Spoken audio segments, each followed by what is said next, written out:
Hi, I'm Carla with Race to Walk. Thanks for joining me. And today I'm going to be doing the Wear Your Mask book tag.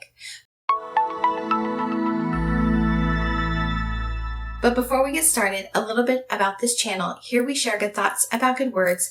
And on Fridays, I host a live Bible study and Instagram on Race to Walk.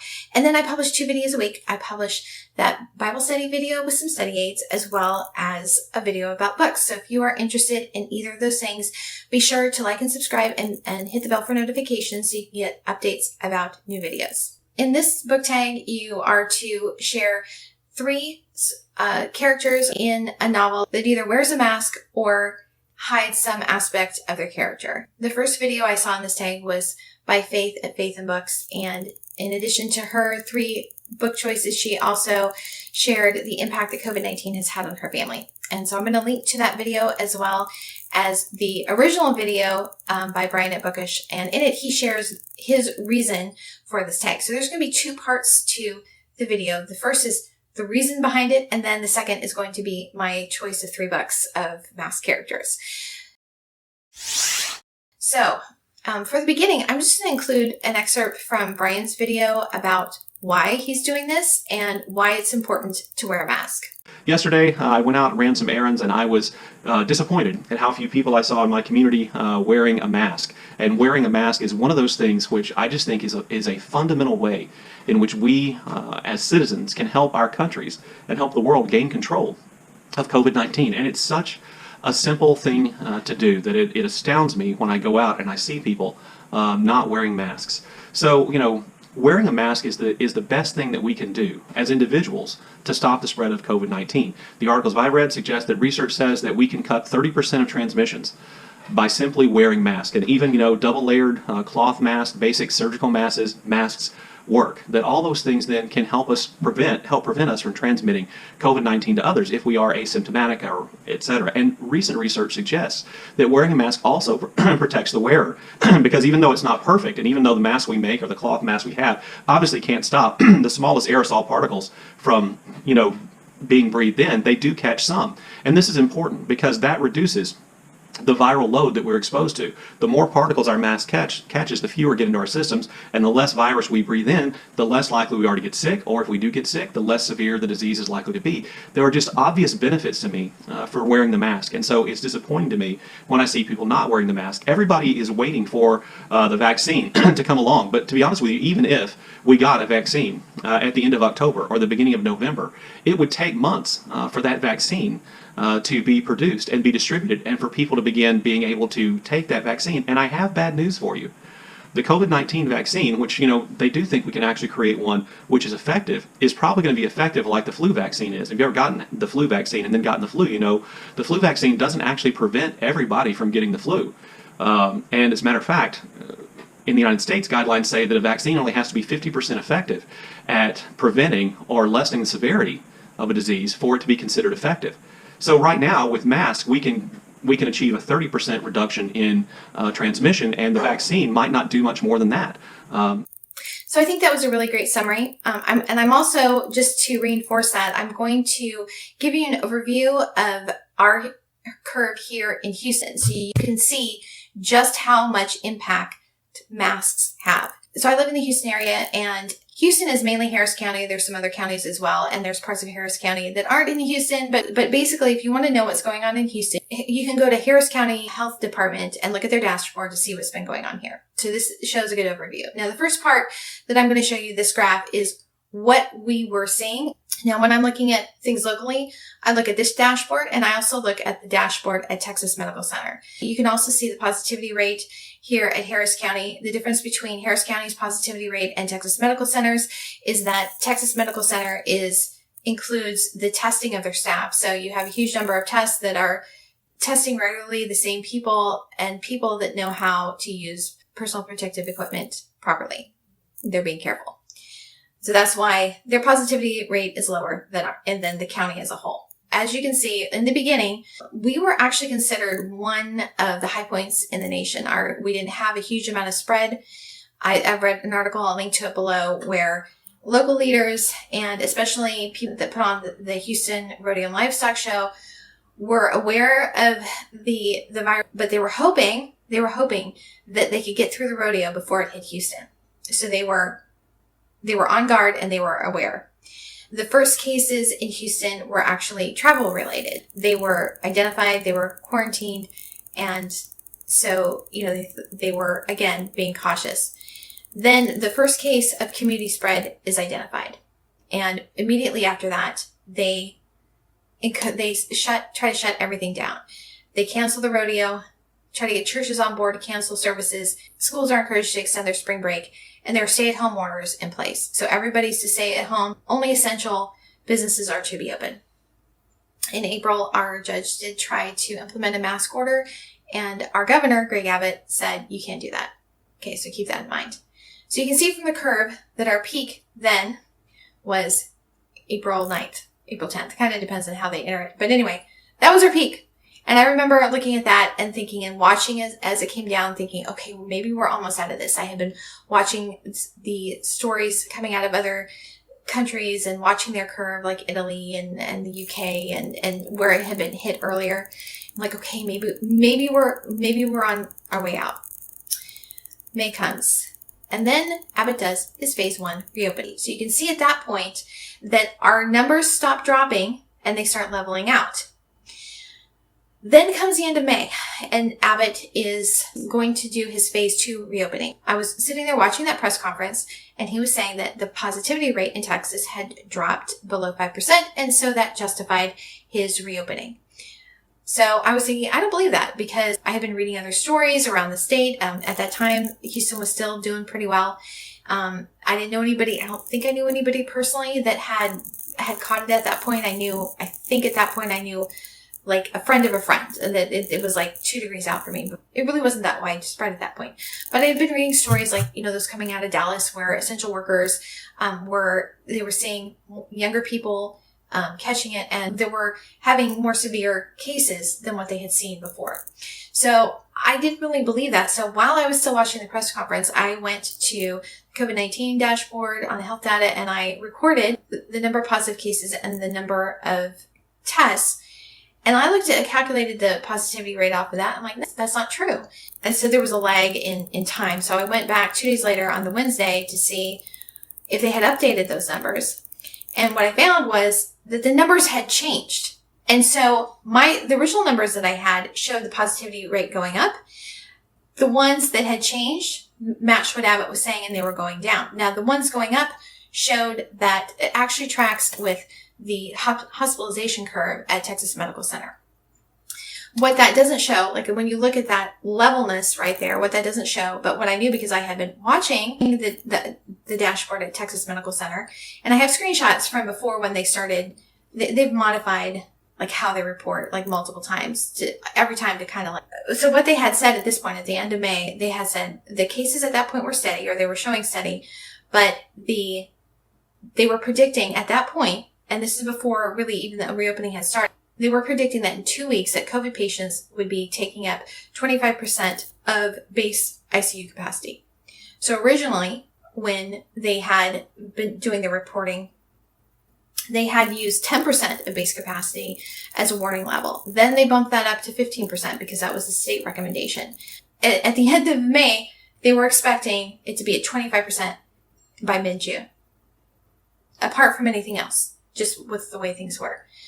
So, phase 2 reopening, people go out and, act like it's 2019, just like churches holding services. Not all of them. Some of them have stayed virtual out of consideration for the community as a whole. But, there's others that aren't. They just go this doesn't affect us and we can do whatever we want, and to heck with the rest of the community. So we get into June, and cases, again, this is what it looks like. Okay, so this is the curve that is showing. These are the ones that are entered. What we didn't find out until about a month ago is that there is this huge number of cases, 850,000 cases that aren't showing up in any dashboard. They're not coded. Almost 1 million cases. They're just sitting there. So the story is, when this was discovered and it came out, was that the system they were just overwhelmed with cases. This is my personal opinion based on all the data manipulation that I've seen since May. I don't believe that. I think that's complete bunch of bull. I think those were deliberately held out. So on Judgment Day, when all the secret things are revealed, maybe it will come out. Maybe it was just, they just couldn't handle it. And maybe I will have to say to Greg Abbott, depending on where he ends up, I really thought you were a shady, conscienceless snake, and really, you were just incompetent. I'm so sorry I thought that of you. But at this point, that's what it's going to take, a word from God to make me believe anything else, that they didn't know and that they deliberately manipulated it. Anyway, so this comes out, all these cases there, and now they're starting to enter them. And just recently, Harris County is now identifying which are recent cases, as in the last 2 weeks, and older cases. And so when they're entering this backlog of cases as it's coming to them from the state, they're backdating it to the date when it was actually collected. So now you can see that this EPIC curve, so we knew it was bad because the Texas Medical Center was overrun. We got up to 54% of base capacity of ICU. Again, largest medical center in the world is having to send patients out to nearby cities because they can't handle it. The military had to send in doctors to take care of it. I talked to one person who worked at a hospital that she was onboarding 150 temporary medical staff, but then they had to quarantine for 2 weeks before they could come in. So we had doctors out there saying, please, wear a mask, please stay home. We can't continue like this. And it's at that point, Abbott finally issues a statewide mask order, which Hidalgo had wanted to do back in April, and he blocked her. Yeah. So here's the thing. This is my personal opinion.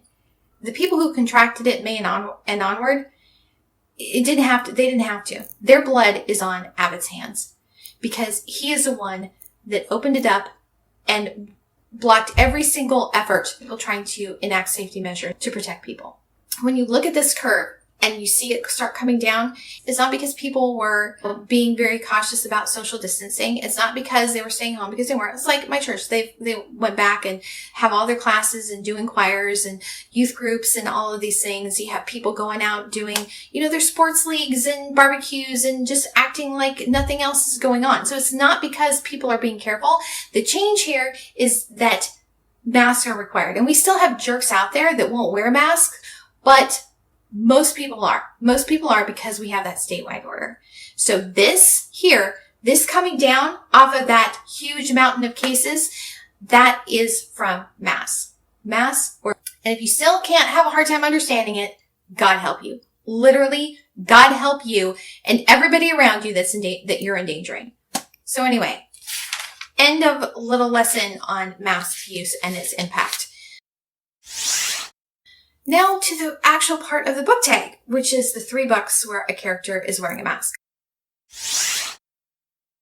So the first one I thought of was Zorro, which was a pulp fiction series that was written by Johnston McCulley in 1919, and it was originally published in the All Story Weekly. One of the interesting things about this that I've seen through all of these is the importance of that serialized story. So Codex Cantina just recently did a video on I think it was The Fog by Ray Bradbury. I didn't even know he had those short stories. I think the only thing I've read by him is Fahrenheit 451. That was also published first in a magazine. And it just is kind of encouraging to me because I work on an unexpected journal and we publish poetry and short stories. And so I just kind of think, okay, well, who are the people that we're publishing now that are going to be the really popular writers of tomorrow? The story is set in Spanish California, and it's the time frame is between 1769 and 1821. And so he's kind of like the Robin Hood of his time. And he's called Zorro because he's sneaky like a fox. He uses a rapier and he puts a Z on to make his mark. McCulley was publishing the short pieces of the story. The novel itself was published in 1919, and it was known as The Curse of Capistrano. It ended up being one of the most popular novels of all time. It sold 50 million copies. And part of the reason for that popularity was because Douglas Fairbanks and Mary Pickford picked that story to turn into a movie, one of the first movies that they made when they started their own studio, United Artists. When that movie came out in 1920, that exploded the popularity of the novel as a whole. McCulley ended up writing, I think, something like 60 total stories. Just recently, there was a press that collected all of the stories in 6 volumes, just a ton. But it has been made into 40 films and 10 different TV series. I remember growing up watching the black and white replays of The Mask of Zorro. And a lot of scholars will identify the story of Zorro as a precursor to the modern superheroes like Batman. So Zorro was somebody who was he was a son of a rich landowner, and he basically was, again, like the Robin Hood. He stole from the rich to give to the poor. He was standing up for the common man.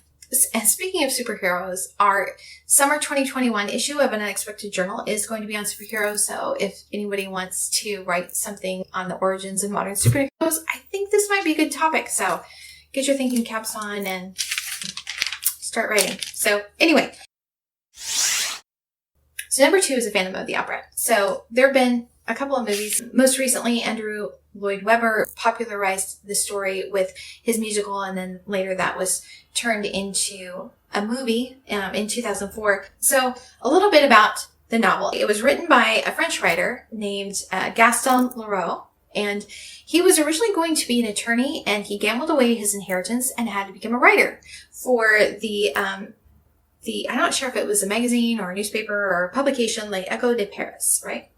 And so he critiqued dramas, so he was a drama critic, and he also was a courtroom reporter, and he was very heavily influenced by Edgar Allan Poe and also Sir Arthur Conan Doyle. The book itself is kind of a mystery. It's not so much focused on the romance. When I was in my 20s, I got tickets for a musical series that the Portland Opera was doing, and The Phantom of the Opera was one of those, and I tried to read the work before I went to go see the play.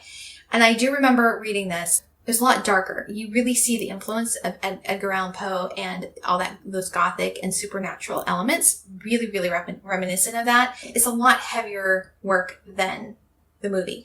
It's not so different, like when we were talking about The Hunchback of Notre Dame, the movies versus the book. It's almost completely different stories. There's just a few elements that are the same. It's not that different. But again, the book is a lot heavier. It's inspired by the actual theater where the setting takes place, which is the Palais Garnier. There were actually rumors that the theater was haunted, that there was a phantom. There actually is an underground lake there. The chandelier dropping was an actual occurrence. And Leroux believed that what he wrote was actually the true story behind those rumors of the phantom.